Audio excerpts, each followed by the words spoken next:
Now I'm going to paint the shadow side of this face. Really looking at this photograph very carefully, I can see that the reflected light color up here in his forehead has got a lot of blues in it. It's really a pretty, almost cerulean blue. Then down here I can see the yellow reflected light off of his shirt. But the first important thing to do is to get this 40% value difference between the sunlit and the shadow side. So since the shadow side of any object is the same color as the object upon which it is cast, I have to make a darker orange to do this shadow side.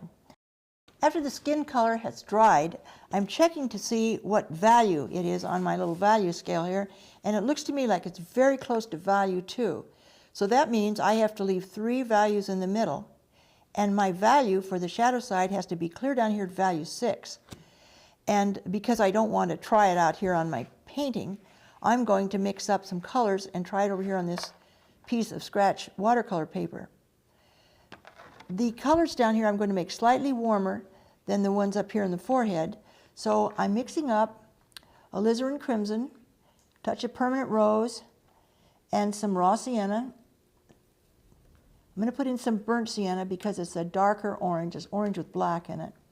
And I'm going to try this for value. Here I've just painted it on the side of my board here. It's awfully hard to tell the value when the paint is still wet, but I'm going to put it here next to the 5 and see if it looks darker to me. It looks slightly darker. I'm squinting my eyes because by squinting your eyes you can get much of the light out of view, and you can see the relationship a little better. Just to be safe, I'm going to gray this color slightly. And to gray the color, I'm going to touch just a tiny bit of green. I'm just graying it slightly. Okay, I'm very sure it looks darker here, so I'm going to use, that would be the color for down here, and then I'm going to add possibly a little more permanent rose to it to cool the color. So let's start out by putting the shadow shape down his cheek. I'm going to go right around this cheek here, into here, comes down across here, comes across his nose, down here, and it's going to go right over his teeth, over the lip. And notice I'm using plenty of water and putting this color in very rapidly. The point is you want to keep this wet. Use a brush large enough that you're sure that you can keep it wet. Now I'm going to clean out my brush, get into the yellow, and just put yellow for reflected light along that edge. And I'm going to daub some yellow right under the nostril because I saw it there, right here. Okay. Now I'm going to slightly cool this color as I go up into the forehead area.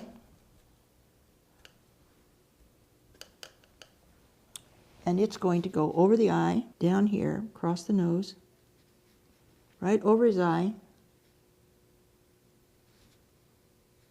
into here, and it goes up along this part here.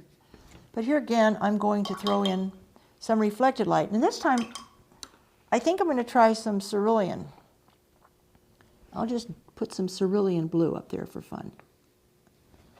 Okay, now it's time to soften these edges. I'm using a little larger brush to soften these edges because I think it would be easier. I'm going to turn my drawing around so that I can get a better position.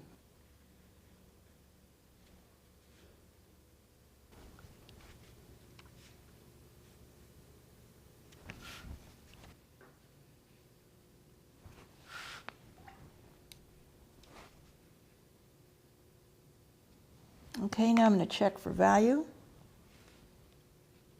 It's slightly darker than value 5 here, so right into here. And remember, the dark has to be where the sunlit and the shadow side meet.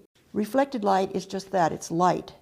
So this part over here can be lighter, but as long as where the sunlit and shadow side meet is a full 40%, you're fine.